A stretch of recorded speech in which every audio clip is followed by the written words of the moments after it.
Saat Qin Yichen meletakkan pikiran yang mengganggu di dalam hatinya, dia masih bertindak sebagai mesin yang kejam. Hanya ada benda lengket yang tampak seperti lumpur di sekelilingnya. Selain itu, tidak ada apapun di sekitarnya yang terlihat. Dalam ruang yang benar-benar tertutup, Qin Yichen tidak tahu waktu atau di mana dia berada. Begitu emosi apapun muncul, itu akan mempengaruhi keberuntungan satu hari dengan imbalan jalan surga. Keberuntungan yang kuat berarti Anda tidak perlu terlalu banyak waktu untuk berpikir. Ini sangat penting bagi Qin Yichen. Menghadapi pengepungan begitu banyak orang, terutama ketika Tiadao mengatakan bahwa kuil penguasa cahaya hanya bisa bertahan sampai senja, hati Qin Yichen sudah dalam kekacauan.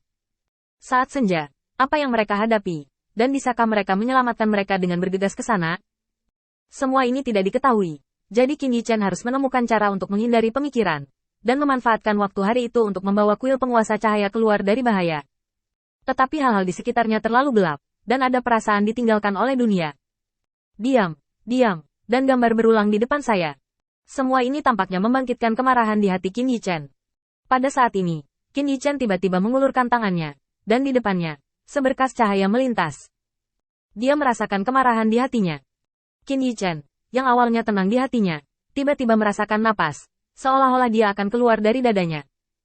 Qin Yichen menghela nafas panjang, mengikuti perasaan yang tak bisa dijelaskan di tubuhnya, dan mengepalkan tinju ke sisinya. Ledakan. Setelah suara teredam pertama, api di tubuh Qin Yichen tampaknya telah menemukan lubang, dan terus muncul dan memancar keluar. Bang! Dengan munculnya pukulan kedua dan ketiga, Qin Yichen tiba-tiba menangis. Tidak bisa diterima. Dengan raungan rendah Qin Yichen, tepat di tempat tinju Qin Yichen jatuh, sebuah retakan tiba-tiba muncul. Sebuah cahaya redup turun. Pada saat kecemerlangan muncul, kemarahan tiba-tiba di hati Qin Yichen menghilang tanpa jejak. Ini adalah keberuntungan. Hal yang benar terjadi pada waktu yang tepat, menciptakan hasil yang tepat. Alasan mengapa Qin Yichen mengajukan permintaan keberuntungan yang dipaksakan justru karena dia ingin membawa benda ini kembali ke kuil penguasa cahaya, dan mengandalkan kekayaannya yang kuat untuk membawa sedikit peluang dan harapan ke kuil Dewa Cahaya. Tuhan Cahaya. Saat tinju Qin Yichen terus menghantam, cahaya berangsur-angsur turun, dan Qin Yichen menghantam sangkar gelap untuk membebaskan diri. Mendongak lagi, dia melihat Wu Cheng di atas kepalanya. Di sisi Qin Yichen, beberapa orang sudah mengepungnya. Pertama kali Qin Yichen keluar dari penjara yang gelap, dia mengabaikan orang-orang di sekitarnya, dan malah menatap ke langit. Matahari terbenam tidak jauh. Kemana pencuri itu pergi? Jangan berpikir bahwa kamu bisa melarikan diri dari kurungan penjara yang gelap.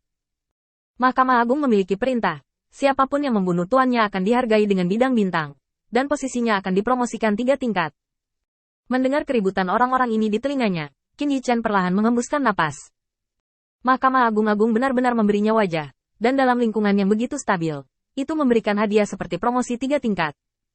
Namun, itu juga karena ledakan keberuntungan Qin Yichen yang tiba-tiba sehingga dia membebaskan diri dari penjara gelap terlebih dahulu, dan Mahkamah Agung terlambat untuk mengirim pembantu lainnya. Orang-orang di sini hanyalah beberapa orang yang disergap sebelumnya di Wu Cheng, dan kekuatan mereka tidak jauh lebih tinggi dari Qin Yichen. Bagaimanapun, itu hanya sebuah kota, di mana ada begitu banyak master.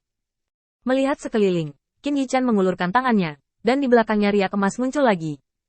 Saya tidak menyangka bahwa saat ini, akan lebih tepat menggunakan metode ini. Lingkaran riak emas beriak, dan di mata Qin Yichen, ini adalah jimat dewa kematian. Tetapi para pembudidaya abadi yang hadir ini tidak tahu. Melihat bahwa Qin Yichen tidak melarikan diri, tetapi malah mengambil sikap untuk melawan mereka sampai mati, semua orang berkerumun. Bunuh dia.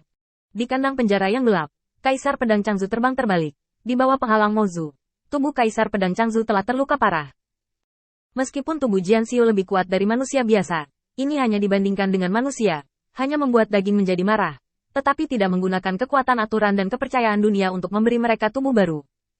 Di depan pembangkit tenaga listrik lainnya, kekuatan fisik Jian Xiu sebenarnya adalah yang terendah. Tubuh Kaisar Pedang Changzu tiba-tiba berhenti. Bagaimanapun, leluhur Kendo masih tidak tahan melihat Kaisar Pedang Changzu jatuh, dan Zhen Yuanjian menghentikan tubuh Kaisar Pedang Changzu. Apa yang salah denganmu? Patriark Kendo menghela nafas panjang, dan mengulurkan tangannya, ingin membawa Kaisar Pedang Changzu keluar dari penjara yang gelap ini.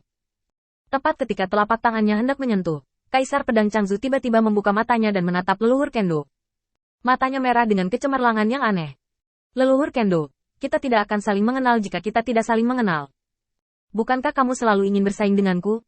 Hari ini, aku di sini untuk membantumu memenuhi keinginan itu. Jangan khawatir. Penguasa cahaya telah meninggalkan kurungan penjara yang gelap. Kamu tidak perlu melakukan hal-hal yang kamu benci saat bertarung denganku di sini. Itu dia, ini adalah akhir hidupku. Setelah berbicara, Kaisar Pedang Changzu mengangkat kepalanya dan melihat pilar tinta yang tak terhitung jumlahnya, yang menyebar dengan kecepatan lambat. Dia bisa yakin bahwa dia benar-benar menyelesaikan tugas kali ini. Hanya saja tubuhnya tidak memungkinkan dia untuk menjadi sombong lagi. Patriark Kendo cemas. Dia dengan cepat meraih Kaisar Pedang Changzu, dan kesadarannya menembus ke tubuh Kaisar Pedang Changzu. Targetnya adalah bekas luka yang tak terhitung jumlahnya dan tubuh yang terkilir. Di pusaran ruang, semuanya akan terdistorsi. Alam pedang di tubuh Kaisar Pedang Changzu tidak lengkap, dan itu tidak dapat membantunya melawan kekuatan distorsi ruang.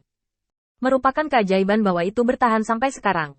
Patriark Kendo buru-buru datang ke sisi Kaisar Pedang Changzu dan meraih tangannya. Tidak, ikut aku. Meskipun lukamu serius, ada cara untuk mengobatinya di Mahkamah Agung. Percaya saja padaku sekali. Kaisar Pedang Changzu tersenyum tak berdaya. Apakah menurut Anda orang-orang tua di Mahkamah Agung itu akan membiarkan saya hidup? Mereka membiarkan Anda hidup karena Anda setia kepada mereka sejak awal, dan hanya itu. Dan aku berbeda. Mereka tidak akan membiarkanku hidup. Berbicara, Kaisar Pedang Changzu batuk seteguk darah, dan matanya berangsur-angsur menjadi kendur. Saya tidak punya banyak waktu, saya hanya ingin memenuhi keinginan saya yang belum terpenuhi. Kamu tidak mengambil inisiatif untuk menyerang dalam konfrontasi itu, dan aku juga tidak. Aku habis-habisan. Kaisar Pedang Changzu mendorong leluhur Kendo itu, dan bila pedang yang patah di sisinya muncul satu persatu di sisinya. Ini seperti sekelompok tentara yang gugur, berpakaian ulang, untuk bertarung lagi demi kehormatan mereka sebelumnya.